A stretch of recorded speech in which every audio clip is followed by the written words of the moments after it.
स्वागत है, भारतवासियों का स्वागत है। आज हम मौजूद हैं नागलोई की जनता मार्केट में। नागलोई की जनता मार्केट आउटर दिल्ली में तकरीबन विकासपुरी से लेके और नरेला तक सबसे ज़्यादा गहमा गहमी वाली, सबसे ज़्यादा ख़रीदारी वाली मार्केट जब लॉकडाउन नहीं था, कोरोना नहीं था, तब के ज़माने की बात कर रहा हूँ रही। हमेशा से दूर दूर से ग्राहक इस पर आते रहे।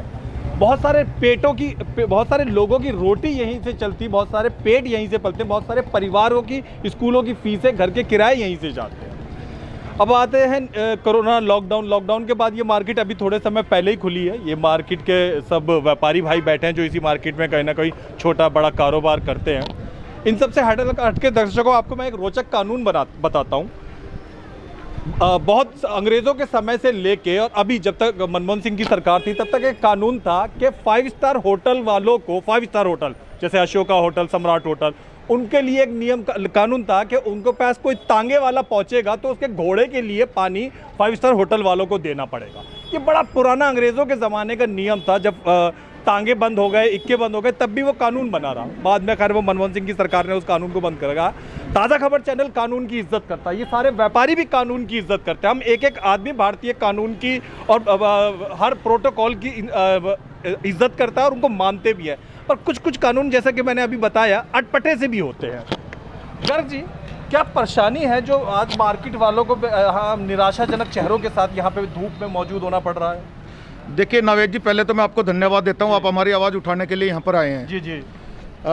दूसरा, मैं इस मार्केट के विषय में आपको जानकारी दे दूँ। ये मार्केट लगभग 80% दुकानदार किराना और मेडिकल स्टोर और दूध दही डेयरी जैसे दुकानें हैं। अच्छा। और ये मार्केट यहाँ पे ट्रेडर ज़्यादा है। अच्छा। और ये मार्केट इफेक्ट करती है आपकी, मतलब छोटे परचून वाले लोग आके यहाँ के ट्रेडर्स हैं। हाँ जी। छोटे छोटे जो दुकानदार हैं वो यहाँ से सामान लेके जाते हैं। जी, जिसमें भीड़ होने का कारण ही नहीं होता है। जी। और ये इफेक्ट करती है आपकी। लोकल मार्केट नहीं है कि ग्राहक 10 रुपए लेकर आया और सामान लेकर। नहीं, लोकल मार्केट नहीं है जी। और इसका इफेक्ट हरियाणा तक पड़ता है। जी। हरियाणा के रोहतक तक के दुकानदार जो है यहाँ पे सामान खरीदारी करने आते हैं। ठीक है, मुझे तो पता चला कंजावला तक से लोग यहाँ पर आए। जी। कंजावला क्या एक समय था, बहुत दूर तक आते थे। लेकिन अभी जो है काफ़ी दुकानदार आते हैं यहाँ पे जो सामान लेने आते हैं। और ये इफेक्ट आप ये समझ लो, 400 दुकानें हैं तो 400 मल्टीप्लाई 10 करें तो 4000 लोग होते हैं। और प्लस अगर इनके पीछे हम उन दुकानदारों तक जाएं तो बहुत बड़ा एक समूह इफेक्ट हो रहा है इससे। इस मार्केट को बंद होने से। अगर ये मार्केट जैसा सुनने में आ रहा है कि 12 तारीख तक बंद कर दी गई है, अगर ये 12 तारीख तक बंद कर दी गई है SDM ऑफिस से, अगर ये 12 तारीख तक बंद कर दी गई है तो इसका इफेक्ट बहुत बड़ा होने वाला है। कई हजारों परिवारों को, जी, हजारों परिवारों पर होने वाला है। और इसका इफेक्ट बहुत ज्यादा दिखाई देने वाला है। बेचारों ने अभी कोरोना काल में भी 2 बार मार्केट बंद होते हुए झेली है। जी।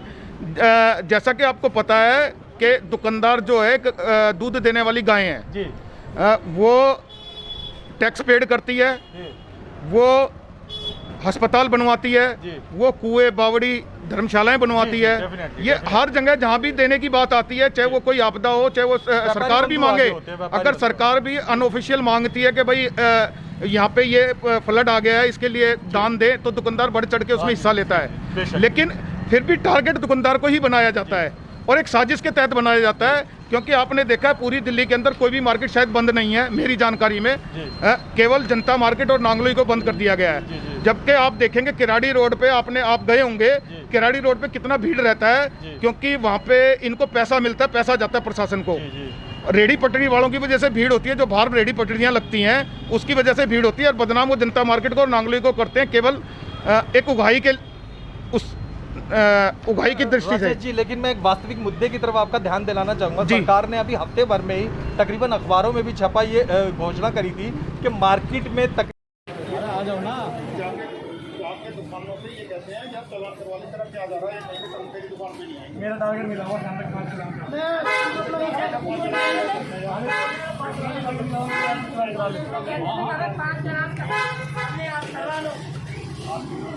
पानी ले लो।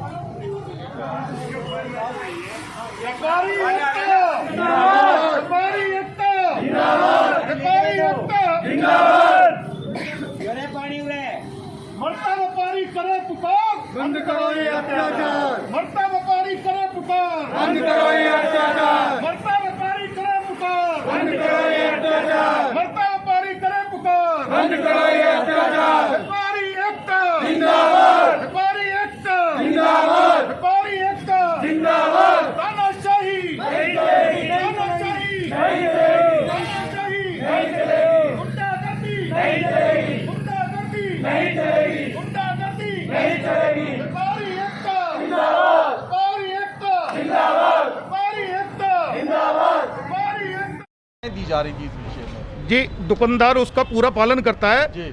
कई बार होता है कि दुकानदार चाय पी के हटा है जी, जी। या खाना खा के हटा है तो पुलिस वाला वहाँ मौजूद होता है या उन्होंने अपने मुखबिर छोड़ रखे जी। हैं कि जैसे ही वो हल्का सा मास्क ऐसे नीचे होता जी। है वो उसकी फोटो उतार कर उससे पैसे मांगने लग जाता है। जी।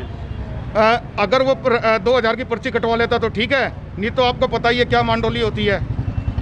तो ये सारी चीज़ें यहाँ की मार्केट फेस कर रही है। दुकानदार एसडीएम कानून पुलिस आके दुकानदारों को बंद करो का नोटिस तो थमा देती है, लेकिन आप क्या कहते हैं दुकानदार बेचारा मास्क पहनाए जनता को या जनता को बार बार कहे हाथ धो या दूरी रखो या अपनी दुकानदारी करे, होना क्या चाहिए? ये सारे दुकानदार पे सारे कानून लागू होते हैं और दुकानदार सारे कानूनों का पालन भी करता जी है, जी लेकिन दुकानदारों के साथ जब ज्यादती होती है वे उसने 1 मिनट के लिए ऐसे पानी पिया तो मास्क हटा दिया चाय बस। पी पानी पिया खाना खाया। हाँ, और दलाल टाइप के लड़के यहाँ पे छोड़े हुए हैं उन्होंने, वो आते हैं एकदम फोटो खींचते हैं और साथ के साथ उनको बुला लेते हैं, उसके हाथ में चालान पकड़ा देते हैं, या तो 2000 रुपये का चालान कटवाए या फिर वो सुविधा शुल्क दे, उसके बाद में वो जो मर्जी करे।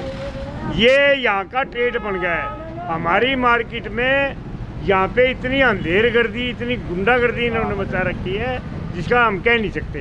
हम बहुत दुखी हैं, कोई मानने को तैयार नहीं है। होना क्या चाहिए हकीकत में? मार्केट वालों की डिमांड क्या है? होना क्या चाहिए? होना क्या चाहिए? डिमांड क्या है? नहीं, ये मार्केट जैसे बेसिकली जहाँ हम बैठे हैं ये एक मेडिकल स्टोर है। आप अगर आगे जाएंगे तो दूध दही की दुकानें भी हैं और यहाँ पे अधिकतर लोग जी अधिकतर लोग ऊपर घर हैं और नीचे दुकान है। तो मेरे को तो लगता है कि जिनके ऊपर घर है ऊपर रह रहे हैं वो अगर उन्हें मान लो दूध चाहिए होगा तो वो कहाँ लेने जाएंगे? इन्होंने जब यहाँ मार्केट पूरी बंद कर दी है तो क्या बंद का जो निर्णय वो बगैर सोचे समझे लिया गया या दूध का सारी चीज? मैं एक आपके माध्यम से सरकार से सवाल करना चाहता हूँ, क्या इन मार्केटों को बंद करने से पहले यहाँ की एसोसिएशन से, यहाँ के लोगों से, यहाँ के दुकानदारों से कोई राय मशवरा हुआ है क्या? इनका कोई इन्होंने राय ली है क्या? उनसे बातचीत की है क्या? या उनको नोटिस दिया है क्या?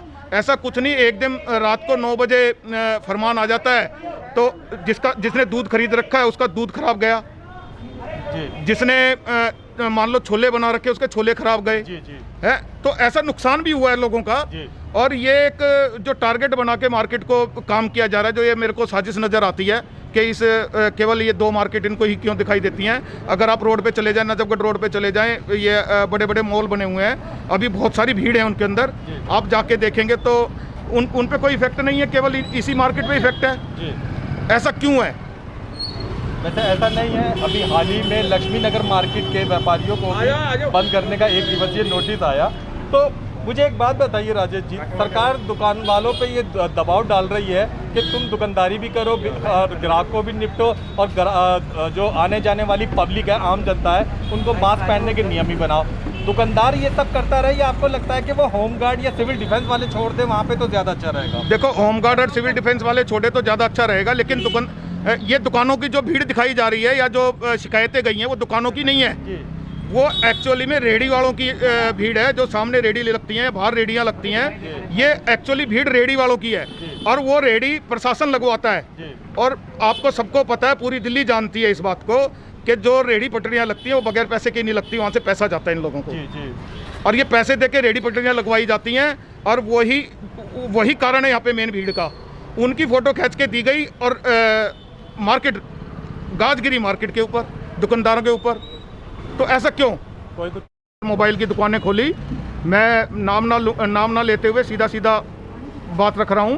तो उस समय कोरोना नहीं था, उस समय जबकि पूरा कोरोना था, पूरा लॉकडाउन था, पैसे दे के दुकान खुल सकती है, बगैर पैसे के दुकान नहीं खुलेगी। और ये जो पाबंदियाँ लगाई जा रही हैं केवल इसी वजह से लगाई जा रही हैं कि भ्रष्टाचार को बढ़ावा मिल सके। सही है कि कोरोना की रोकथाम होनी चाहिए।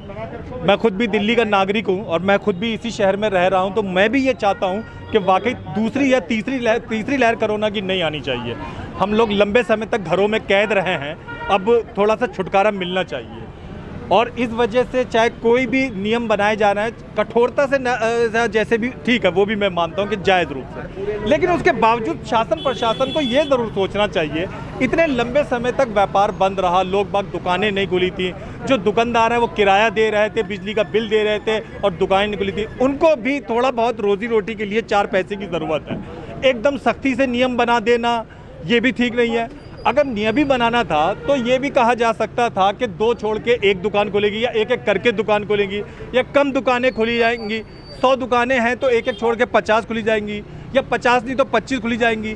कुछ भी करा जा सकता था। एकदम सब दुकानें बंद कर देने से भी कोरोना नहीं रुकेगा और एकदम सारी दुकानें खोल देने से भी नहीं होगे। हकीकत यह है कि थोड़ी सावधानी और थोड़ा भाईचारा मिलकर ही करना पड़ेगा, तभी सब चीज़ें चल पाएंगी। धन्यवाद।